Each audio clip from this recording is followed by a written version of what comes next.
ನಮಸ್ತೆ ಎಲ್ಲರಿಗೂ. ಇವತ್ತಿನ ವಿಡಿಯೋದಲ್ಲಿ ಡಯಟ್ ಫುಡ್ನ ಮಾಡಿ ತೋರಿಸ್ತೀನಿ. ಯಾರೆಲ್ಲ ಡಯಟ್ ಮಾಡ್ತಿದ್ದೀರಾ, ಹೈ ಪ್ರೋಟೀನ್ ಇರುವಂತಹ ಈ ರೆಸಿಪಿನ ಟ್ರೈ ಮಾಡಿ. ಡೈಲಿ ಒಂದು ಬಾರಿ ತಿನ್ನೋದ್ರಿಂದ ಆರೋಗ್ಯಕ್ಕೆ ತುಂಬಾ ಒಳ್ಳೆಯದು. ಮಾಡುವ ವಿಧಾನವನ್ನು ನೋಡ್ಕೊಳ್ಳೋಣ. ನಾನಿಲ್ಲಿ ಸೌತೆಕಾಯಿನ ತೊಗೊಂಡಿದ್ದೀನಿ. ಸೈಡ್ನ ನಾವು ಎರಡು ಕಡೆನೂ ಕಟ್ ಮಾಡಿಕೊಂಡು ಈ ರೀತಿ ನಾವು ಅದರಲ್ಲಿ ನೊರೆ ಬರೋ ಅಂಥದ್ದನ್ನೆಲ್ಲ ತೆಗಿಬೇಕು. ಸೌತೆಕಾಯಿ ಏನಾದರೂ ಸ್ವಲ್ಪ ಕಹಿ ಇದ್ದರೆ ಈ ರೀತಿ ನಾವು ಮಾಡ್ಕೊಳ್ಳೋದ್ರಿಂದ ಅದು ಕಹಿ ಎಲ್ಲ ಹೋಗುತ್ತೆ. ಈ ರೀತಿ ನೊರೆ ಬಂದಿರೋದನ್ನೆಲ್ಲ ನಾವು ತೆಗಿಬೇಕು. ಸೌತೆಕಾಯಿಯನ್ನು ಮತ್ತೆ ಒಂದು ಸಲ ನಾನು ತೊಳಿತಿದ್ದೀನಿ. ತೊಳೆದ ನಂತರ ಈಗ ಕಟ್ ಮಾಡ್ಕೊಳ್ಳೋಣ. ನಮಗೆ ಯಾವ ಶೇಪಲ್ಲಿ ಬೇಕೋ ಆ ಶೇಪಲ್ಲಿ ಸೌತೆಕಾಯಿಯನ್ನು ಕಟ್ ಮಾಡ್ಕೊಳ್ಬೋದು. ನಾನಿಲ್ಲಿ ಒಂದು ಸೌತೆಕಾಯಿಯನ್ನು ತೊಗೊಂಡಿದ್ದೀನಿ. ನಿಮಗೆ ಜಾಸ್ತಿ ಬೇಕಾದರೆ ಜಾಸ್ತಿ ಸೌತೆಕಾಯಿಯನ್ನು ತಗೊಂಡು ಈ ರೀತಿ ಮಾಡ್ಕೊಳ್ಬೋದು.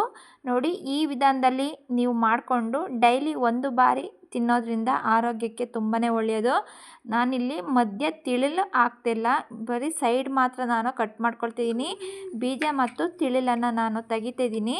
ಈ ರೀತಿ ಸೌತೆಕಾಯಿ ಎಲ್ಲದೂ ಕೂಡ ನಾನು ಕಟ್ ಮಾಡಿಕೊಂಡು ಇಟ್ಕೊಳ್ತಿದ್ದೀನಿ. ನೋಡಿ, ಕೇವಲ 5 ನಿಮಿಷದಲ್ಲಿ ನಾವು ಈ ರೆಸಿಪಿನ ಮಾಡ್ಕೊಳ್ಬೋದು. ವಿಡಿಯೋ ನೋಡ್ತಿರುವವರು ಫುಲ್ ವಿಡಿಯೋ ನೋಡಿ ಮತ್ತು ವಿಡಿಯೋಕ್ಕೊಂದು ಲೈಕ್ ಮಾಡಿ ಸಪೋರ್ಟ್ ಮಾಡಿ. ನೋಡಿ, ಎಲ್ಲ ಸೌತೆಕಾಯಿನೂ ನಾನು ಇದೇ ರೀತಿ ಕಟ್ ಮಾಡಿಕೊಂಡು ಇಟ್ಕೊಂಡಿದ್ದೀನಿ. ಈಗ ಒಂದು ಬೌಲ್ಗೆ ನಾನು ಹಾಕ್ಕೊಳ್ತಿದ್ದೀನಿ. ಬೌಲ್ಗೆ ಹಾಕಿದ ನಂತರ ಒಂದು ಚಿಟಿಕೆಯಷ್ಟು ಉಪ್ಪನ್ನು ಸೇರಿಸ್ಕೊಳ್ತೀನಿ. ಉಪ್ಪನ್ನು ಹಾಕಿದ ನಂತರ ಚೆನ್ನಾಗಿ ನಾವು ಮಿಕ್ಸ್ ಮಾಡ್ಕೊಳ್ಬೇಕು. ಸೌತೆಕಾಯಿಯಲ್ಲಿ ಇರುವಂತಹ ನೀರು ಬಿಟ್ಕೊಳ್ಳೋವರೆಗೂ ನಾನು ಚೆನ್ನಾಗಿ ಮಿಕ್ಸ್ ಮಾಡಿಕೊಂಡು 1 ನಿಮಿಷ ನಾವು ಹಾಗೇ ಇಟ್ಕೊಳ್ಬೇಕು. 1 ನಿಮಿಷ ಆದ ನಂತರ ನೋಡಿ, ಸೌತೆಕಾಯಿಯಲ್ಲಿ ನೀರು ಬಿಟ್ಕೊಂಡಿರುತ್ತೆ, ನೀರನ್ನು ನಾವು ಚೆಲ್ಕೊಳ್ಬೇಕು. ನೋಡಿ, ನೀರನ್ನು ನಾನು ಸೋಸ್ಕೊಂಡ್ಬಿಟ್ಟು ಈಗ ಸೌತೆಕಾಯಿನ ಇಟ್ಕೊಂಡಿದ್ದೀನಿ. ಮೊಳಕೆ ಕಾಳನ್ನ ತೊಗೊಂಡಿದ್ದೀನಿ. ಹೆಸರು ಕಾಳು ಮತ್ತು ಕಡಲೆಕಾಳನ್ನು 6 ರಿಂದ 7 ಅವರ್ ನೆನೆಸ್ಬಿಟ್ಟು ಆ ನಂತರ ನೀರನ್ನು ಸೋಸ್ಕೊಂಡು 1 ದಿನದವರೆಗೂ ಒಂದು ಬಟ್ಟೆಯಲ್ಲಿ ಕಟ್ಟಿ ಆ ನಂತರ ನಾವು ಮೊಳಕೆ ಬಂದ ನಂತರ ನಾನು ಯೂಸ್ ಮಾಡ್ಕೊಳ್ತಿದ್ದೀನಿ. 1/4 ಟೇಬಲ್ ಸ್ಪೂನಷ್ಟು ಪೆಪ್ಪರ್ ಪೌಡ್ರನ್ನ ತೊಗೊಂಡಿದ್ದೀನಿ. 1/4 ಟೇಬಲ್ ಸ್ಪೂನಷ್ಟು ಉಪ್ಪನ್ನು ಹಾಕ್ಕೊಂಡು ಮಿಕ್ಸ್ ಮಾಡ್ಕೊಳ್ತಿದ್ದೀನಿ. ನೋಡಿ, ಹೆಸರು ಕಾಳು ಮತ್ತು ಕಡಲೆಕಾಳು ಸೌತೆಕಾಯಿ ಎಲ್ಲ ಚೆನ್ನಾಗಿ ಮಿಕ್ಸ್ ಮಾಡ್ಕೊಳ್ಬೇಕು.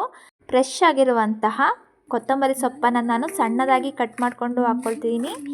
ಈ ಹೈ ಪ್ರೋಟೀನ್ ಸಲಾಡ್ನ ನಾವು ಮಾಡ್ಕೊಳ್ಳೋದಕ್ಕೆ ಯಾವುದೇ ಒಂದು ಒಗ್ಗರಣೆ, ಯಾವುದೋ ಒಂದು ಸ್ಟವ್ನ ಬಳಸಬೇಕಾಗಿಲ್ಲ. ಕೊತ್ತಂಬರಿ ಸೊಪ್ಪನ್ನು ಒಂದು ಸೈಡಿಗೆ ಎತ್ತಿಟ್ಕೊಳ್ತೀನಿ. 2 ಟೇಬಲ್ ಸ್ಪೂನಷ್ಟು ಕಡಲೆ ಬೀಜವನ್ನು ಬಿಸಿ ಮಾಡಿಕೊಂಡು ಸಿಪ್ಪೆ ತೆಗೆದು ನಾನು ಇಲ್ಲಿ ಕುಟ್ಕೊಳ್ತಿದ್ದೀನಿ.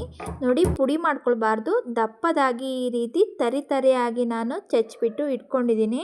ಒಂದು ಕಪ್ಪಿಗೆ ಹಾಕ್ಬಿಟ್ಟು ಒಂದು ಸೈಡಿಗೆ ಎತ್ತಿಟ್ಕೊಳ್ಳೋಣ.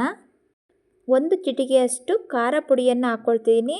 ನೋಡಿ, ಚಚ್ಚಿ ಪುಡಿ ಮಾಡಿರುವಂತಹ ಕಡಲೆ ಬೀಜದ ಪೌಡ್ರನ್ನು ನಾನು ಹಾಕ್ಕೊಳ್ತಿದ್ದೀನಿ. ಸಣ್ಣದಾಗಿ ಕಟ್ ಮಾಡ್ಕೊಂಡಿರುವಂತಹ ಕೊತ್ತಂಬರಿ ಸೊಪ್ಪು ಕೂಡ ಹಾಕ್ಕೊಂಡು ಈಗ ಮಿಕ್ಸ್ ಮಾಡ್ಕೊಳ್ಬೇಕು. ನೋಡಿ, ನಾವು ಚೆನ್ನಾಗಿ ಮಿಕ್ಸ್ ಮಾಡಿದ್ರೆ ಈಸಿಯಾಗಿರುವಂತಹ ಹೈ ಪ್ರೋಟೀನ್ ಸಲಾಡು ರೆಡಿಯಾಗಿದೆ. ನೀವೊಂದು ಸಲ ಈ ವಿಧಾನದಲ್ಲಿ ಟ್ರೈ ಮಾಡಿ ಹೇಗೆ ಬಂತು ಅಂತ ನನಗೆ ಕಮೆಂಟ್ ಬಾಕ್ಸಲ್ಲಿ ತಿಳಿಸಿ. ಈ ವಿಧಾನ ನಿಮಗೆ ಇಷ್ಟ ಆಯಿತು ಅಂದರೆ ಫ್ಯಾಮಿಲಿ ಜೊತೆ, ಫ್ರೆಂಡ್ಸ್ ಜೊತೆ ಶೇರ್ ಮಾಡಿ. ಇದೇ ರೀತಿ ವೆರೈಟಿ ಆಗಿರುವಂತಹ ಸಲಾಡ್ ರೆಸಿಪಿಗಳು ಬೇಕು ಅಂದರೆ ವಿಡಿಯೋಕ್ಕೊಂದು ಕಮೆಂಟ್ ಮಾಡಿ. ನೋಡಿ, ಈಸಿಯಾಗಿರುವಂಥ ಕೇವಲ 5 ನಿಮಿಷದಲ್ಲಿ ನಾವು ಈ ಸಲಾಡ್ನ ನಾವು ಮಾಡ್ಕೊಳ್ಬೋದು. ಸೌತೆಕಾಯಿ ಮತ್ತು ಮೊಳಕೆ ಕಾಳು ಹಾಕೋದ್ರಿಂದ ನೋಡಿ ತುಂಬಾ ರುಚಿಯಾಗಿರುತ್ತೆ ಮತ್ತು ಆರೋಗ್ಯಕ್ಕೆ ತುಂಬಾ ಒಳ್ಳೆಯದು. ಈ ರೀತಿ ಮಾಡಿಕೊಂಡು ದಿನಕ್ಕೆ 1 ಬಾರಿನಾದರೂ ಮನೆಯವರೆಲ್ಲ ತಿನ್ನೋದ್ರಿಂದ ಹೆಲ್ತ್ಗೆ ತುಂಬಾ ಒಳ್ಳೆಯದು. ಯಾರೆಲ್ಲ ನನ್ನ ಚಾನಲ್ನ ಹೊಸದಾಗಿ ನೋಡ್ತಿದ್ದೀರಾ, ದಯವಿಟ್ಟು ನನ್ನ ಚಾನಲನ್ನು ಸಬ್ಸ್ಕ್ರೈಬ್ ಮಾಡಿಕೊಂಡು ಪಕ್ಕದಲ್ಲೇ ಇರುವಂತಹ ಬೆಲ್ ಬಟನನ್ನು ಕ್ಲಿಕ್ ಮಾಡಿ ಸಪೋರ್ಟ್ ಮಾಡಿ. Thank you.